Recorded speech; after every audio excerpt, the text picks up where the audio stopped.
Emma and Tom Talk Teaching, a podcast about all things education, presented by Tom Breeze. The key concepts of a literacy curriculum with Sarah McErlaine.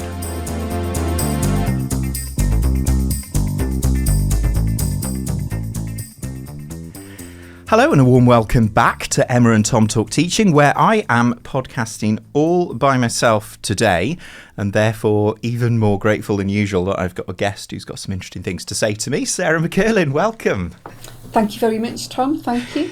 And lots of us at Cardiff Met will know you quite well, but our wider listenership may not be familiar with you. So do you want, before we kind of dive into our very interesting topic today, do you want to just give the listeners a sort of potted history of who you are and what you do and where you work? I currently work for Caerphilly County Borough Council as part of their school improvement team. I'm Principal Curriculum and Skills Lead. Prior to that, I worked for the EAS, and prior to that, I was a senior leader in a comprehensive school within Caerphilly. So a long background in teaching and education. And the reason you're here today is because you have just completed your doctorate, so congratulations. Thank you very much. We were debating before we started recording what we're going to call you, whether it's Dr. Pending Sarah McErlaine or nearly Dr. Sarah McErlaine, but you have completed your doctorate, and it's on a particularly interesting topic for those of us based here in Wales, where any long-term listeners of the podcast will know we've been through some big education reforms which have included a new curriculum framework which puts a lot more of the onus on schools, departments, teachers, subject leads to design their own curriculum using a much more sort of broadly framed curriculum framework, and that has thrown up challenges for those schools and those teachers because there's a whole skill set that they haven't really needed before. So can you just explain? I mean, this is the ultimate doctoral viva question, I suppose, isn't it? This is going to bring back memories for you. Can you just explain what it was in that context that you set out to do in your doctoral study, which was aimed at supporting some of those teachers as a sort of end product, wasn't it? Yeah, so my research aimed to support teachers' curriculum design capacity by implementing a concept-based curriculum within languages, literacy, communication, focusing particularly on English and looking at that idea of progression from 3 to 16. So as part of that, I delivered professional learning. I worked with teachers from across a local consortia region, and we looked at curriculum design and what progression looks like within concepts. And the focus was specifically on concepts in line with the Welsh Government vision for curriculum within Wales, using a process approach to curriculum rather than a content or product approach. We identified the need within teachers' capacity to develop curriculum. When you look back at teachers' experience, it's tended, curriculum tends to have been delivered or written by heads of English, leads for English, and it tends to be more of a product exam-driven approach, planning backwards from GCSEs, and that's led to PowerPoint delivered lessons where people are getting through that content to get to that end product rather than slowing that down and thinking about the skills and concepts, the knowledge that the pupils need to develop along the way. And the comparison we often draw when we're talking about Wales is with our bigger neighbour over the border, England, where we tend to kind of say that, you know, in a broad brush way, there's a little bit more specificity over there in terms of what they're trying to do. They sort of nail things down a little bit more, whereas Wales has really consciously tried to break that open a little bit, tried to make it more of an autonomous thing for schools. But as you say, I mean, English in particular, I always used to find this when I was in school teaching. I always felt like the English department were in the hottest of hot seats when it came to the pressure of those GCSEs and those A-levels. Yeah, it's always been particular focus. English is so important. If you can read and write effectively, if you can talk and communicate, that opens up every other subject. So the pressure really is on for English teachers.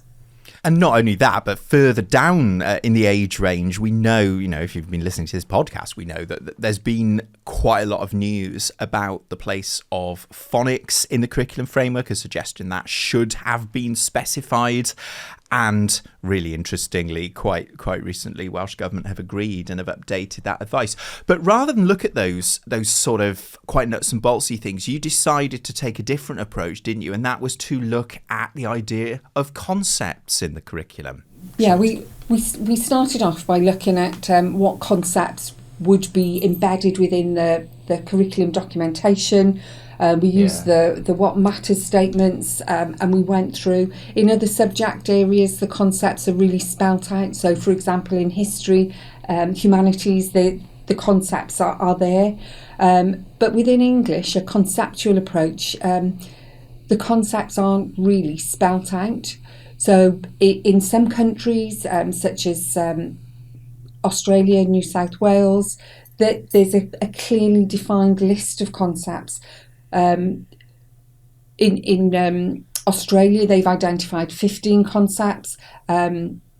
Ditto in England has identified 6. So Ericsson from America, they haven't identified. They have left it open to individuals to identify concepts. So there's no agreed body of knowledge in terms of concepts within the field of English, which makes it problematic in itself. And if you go down a purely skills route where you're just focusing on the processes of reading, writing and oracy, I think you miss out on that opportunity, because education really, as Corbell says, should be more about learning beyond the everyday experiences and knowledge to help pupils, children, to think abstractly and to bring their understanding, to move that beyond their personal experience. So if you're just focusing on oracy, reading and writing, without making that link to those underlying concepts, I think you miss out on that abstract thinking. So that's the direction we were really pushing forward in.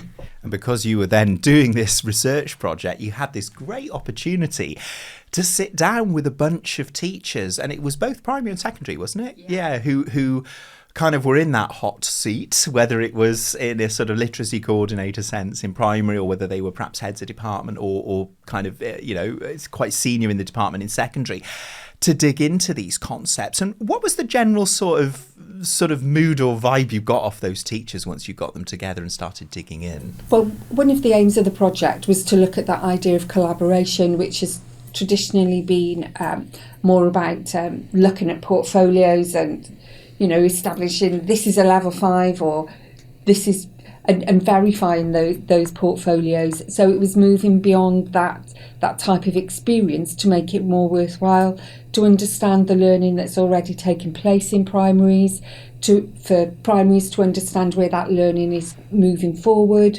And so that shared understanding, hopefully by having a joined up approach, we'd be able to take pupils further. So bringing those teachers together was really important to strengthen that transition. But when we started to explore the ideas of concepts, teachers found it very difficult. They traditionally worked in terms of oracy, reading and writing without linking those abstract concepts and making it explicit. So it was difficult for teachers to actually do this. So as we moved through the professional learning, I ended up modelling and giving them more information and giving them definitions to help them identify the concepts, to explain why they're worthwhile, why they're important and what that looks like. They really struggled then to identify progression within the concepts. So again, it was about giving them models, letting them play around, move them around. If you're looking at the concept of rhetoric or narrative, what does that look like in primary, and what does the progression look like? How do learners move forward within those concepts? So drawing on the expertise of primary and secondary to really shape their understanding, but because they found that really difficult. And when you're sat in a room with other professionals, it is hard, without drawing on other wider documents. So it was bringing all that knowledge together to enable them to really understand what that progression looked like. And this is the tricky thing, isn't it, about a framework which grants that autonomy, but doesn't necessarily grant on a sort of pragmatic level the space and the time to do that, because all of us who've been teachers will know that a bunch of teachers struggling with that is absolutely kind of no judgment on those teachers, because they are so busy teaching an enormous number of hours a week. And the other thing as well is that I certainly found it was actually quite hard to get out and speak to other subject specialists. And so an opportunity to do that must have been really good. But it's kind of, I kind of feel for those teachers that stuff was not there for them. I mean, thank goodness you were there with a doctoral hat on to give them those goodies. Yeah, and time constraints came up as a theme in the pilot project. And they really valued the opportunity to come together to develop that shared knowledge, that shared language, that shared understanding. One of the findings was when different aspects within the concept are being taught, so various techniques, they might have different names. At a simplistic level, nouns might be called naming words, but as you move through, some teachers didn't actually understand some of the more complex terminology. They had to Google it to make sure they were clear about what that meant. So making sure that shared language, that shared understanding is really valuable to develop that progression. There's another advert for deep subject knowledge, isn't it, really, in teachers? It's very, very hard to work in such a broad curriculum if you haven't got that underpinning of subject knowledge. Yeah, and one of the findings, schools had relied very heavily on genre theory, based on the Sydney School. And Welsh Government documents, the Yellow Books from 2010, and that idea of genre theory where schools rigidly follow the 6 non-fiction genre types. And what we found was that some schools spend a half term on each of those 6. But some teachers will naturally be led towards their favourite genre, whereas other genres will be left. Or when you look at instruction as a genre, if you're thinking about progression within that, you've probably reached your limit by year 2 or 3. So, but that's still being taught in year 6 and beyond. So it's about making sure that if genre theory is being used, the concepts are being made explicit. When I looked at books, as part of the research, when I visited schools, and schools were very generous in sharing the work that pupils had done, but sometimes the restriction to genre theory made it difficult to see progression. So, for example, in year 5, pupils wrote a report on one country. It tended to be more about writing to inform, based on internet research. In year 6, they then wrote another report on a different country, but because the concepts weren't being made explicit and the audience and purpose wasn't really clear, it again was just writing to inform with very little progression between the two.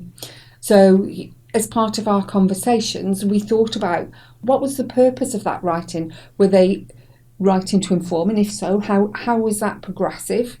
Were they writing to, if it's a report, how are they drawing on evidence? How are they perhaps showing bias to one particular way of thinking? How are they drawing on those wider concepts to make it progressive?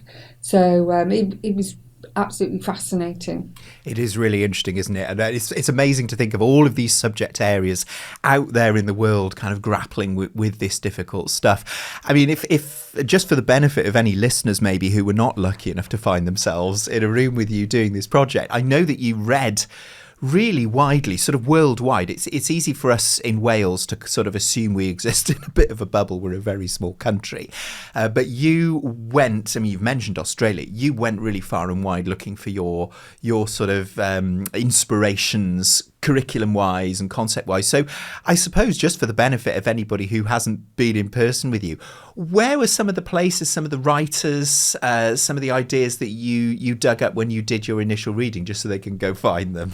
I was really interested in the work of Rata from New Zealand, although that tends to focus on knowledge. But as part of the work that we made sure that we had skills that inform those the concepts, so knowledge how, knowledge to.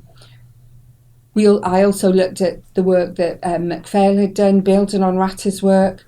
I mentioned the Sydney School and New South Wales, that sort of work. I looked at America and Ericsson and the work they've done, Canada.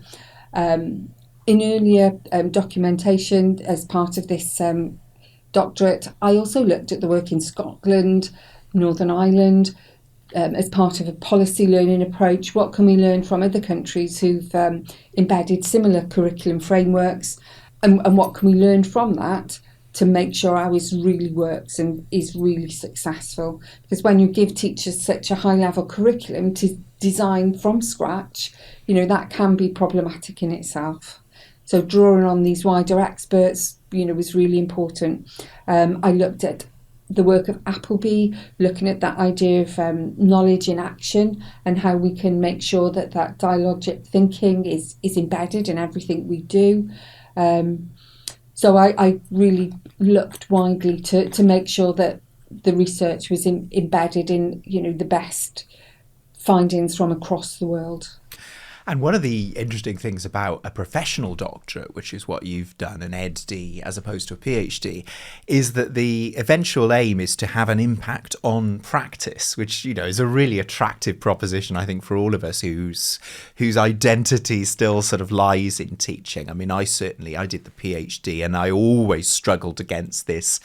What's the practical application, and being told, well, you don't have to worry about that. But you did have to worry about that. You had to come up with an impact on practice. So having sort of sat down with these teachers and ascertained that there were, it was tricky. It was trickier perhaps than people might have realised. Where did you go with that? Where did you take that? And what did you create that was potentially going to help them? Well, initially I created curriculum design models that really take teachers through that process. Looking at concepts, looking at knowledge and skills, looking at knowledge in action, and then assessment for progression, specifically for progression that moves learning forward. So that was my initial starting point. But then as we moved through the professional learning events, it became clear that teachers needed that very solid understanding of progression within the concepts. So we produced, I think, about 7 progression maps that cover those wider concepts, looking at things like grammar, rhetoric, narrative, just to make sure they've got that clear understanding. So they've been produced and they're being used quite widely across the region that I worked in. We also produced a new text type overview that just really clarifies the different text types and their purpose, the audience, the language and layout that you might expect, just to help shape and not limit the work that's going on in schools to that very narrow focus on the 6 non-fiction text types, but just to open it up to have that wider focus on wider purposes. Well, that must have been a gift for some of these teachers. I mean, I'm interested. I don't know if this is a controversial question, but I'm going to ask it anyway because that's what I do.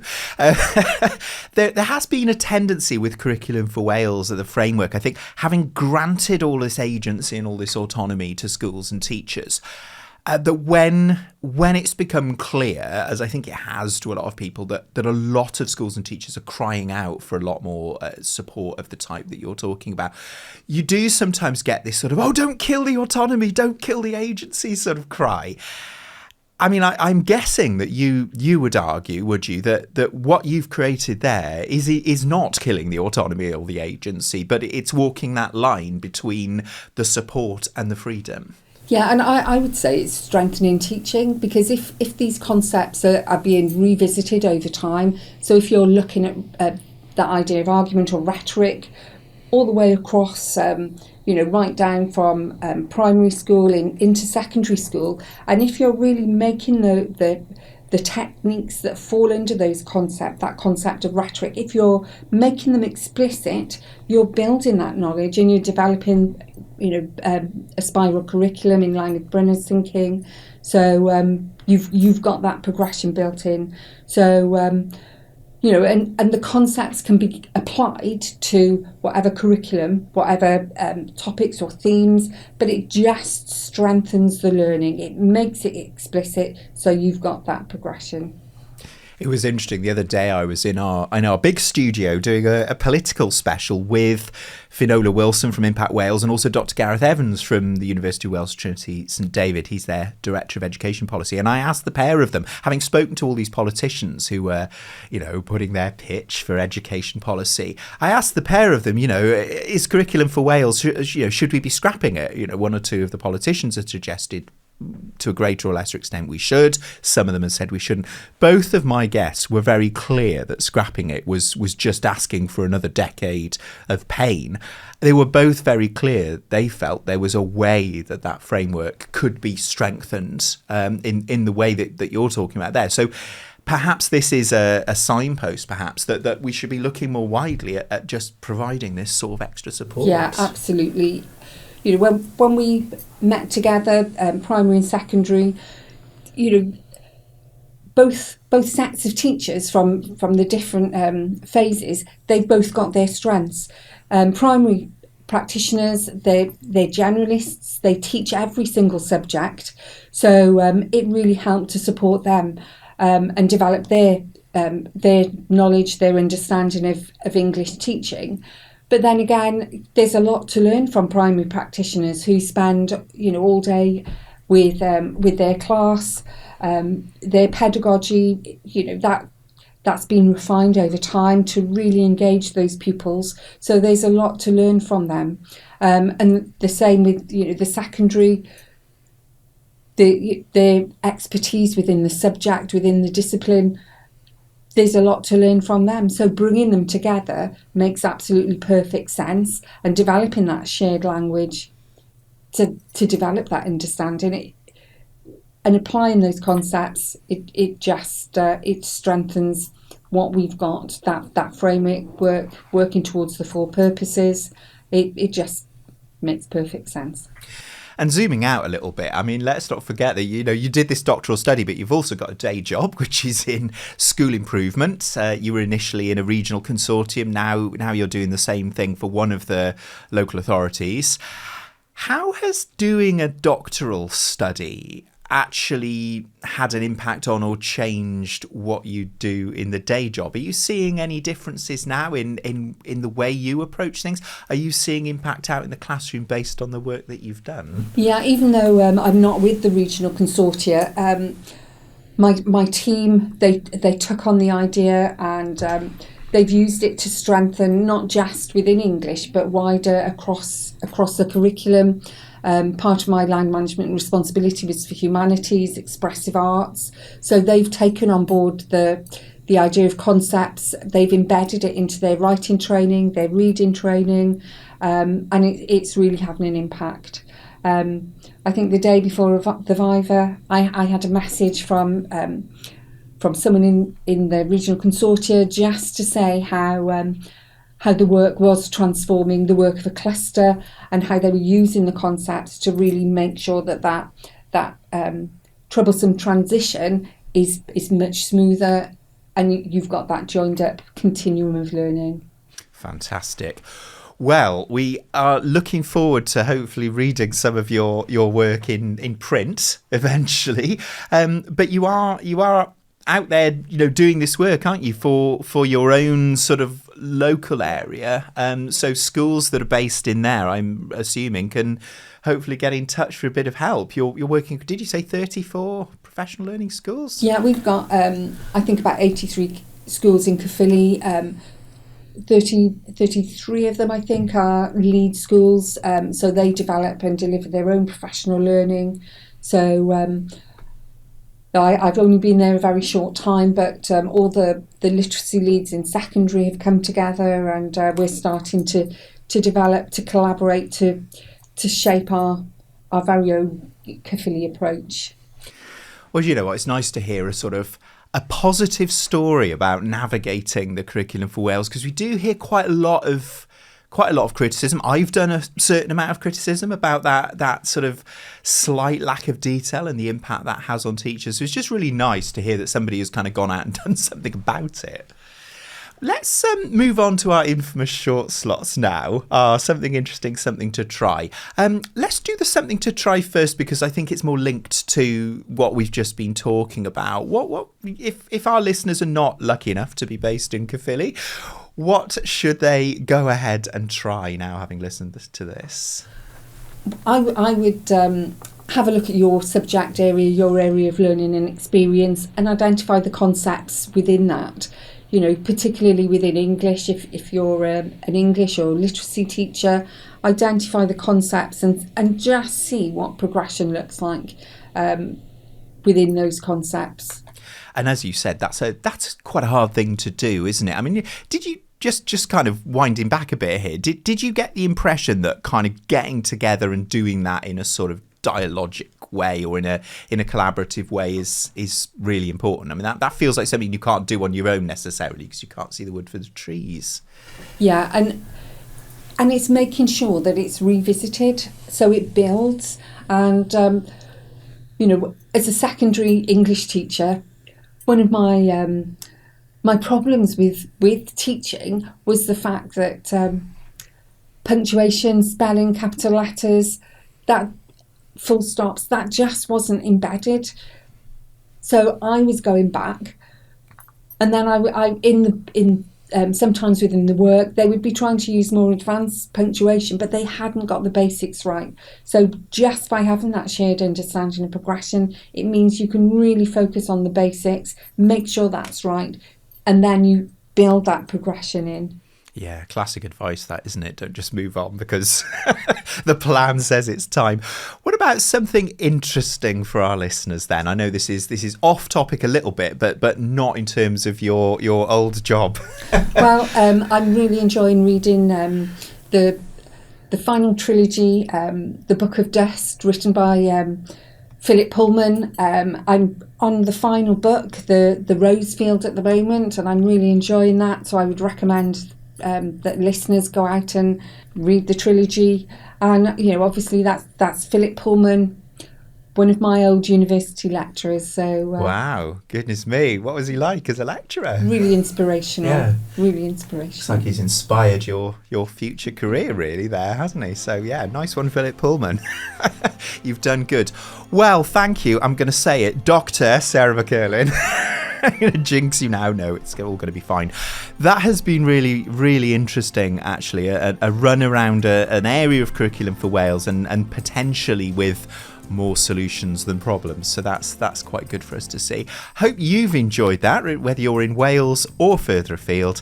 As ever, we'll be back with you in 2 weeks' time.